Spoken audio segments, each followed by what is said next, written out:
1935 साली येवला येथे डॉक्टर बाबासाहेब आंबेडकर यांनी केलेल्या ऐतिहासिक घोषणेचे पूर्णत्व म्हणजे 14 ऑक्टोबर 1956 रोजी नागपूर येथे झालेला धर्मांतर सोहळा. हा दिवस भारताच्या इतिहासातील एक क्रांतिकारी टप्पा होता, ज्याने देशाला विषमतावादी व्यवस्थेतून मुक्त करून समता, बंधुता आणि करुणा या मूल्यांवर आधारित नवीन समाजव्यवस्थेचा जन्म भारतात घडविला.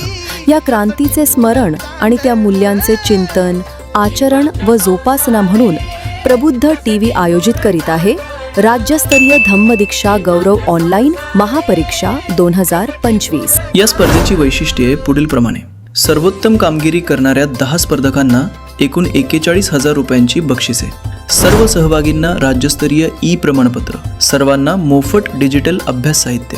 प्रत्येकाला सहभागी होता यावे यासाठी परीक्षा पूर्णपणे ऑनलाईन स्वरूपाची. ही फक्त परीक्षा नाही, तर बाबासाहेबांच्या धर्मांतर क्रांतीच्या क्षणाला स्मरण करण्याची एक प्रेरणादायी चळवळ आहे. या सामाजिक क्रांतीच्या उपक्रमात आजच सहभागी व्हा. सहभाग घेण्यासाठी 7477555627 या व्हॉट्सॲप क्रमांकावर फॉर्म असा मेसेज करा. जय भीम.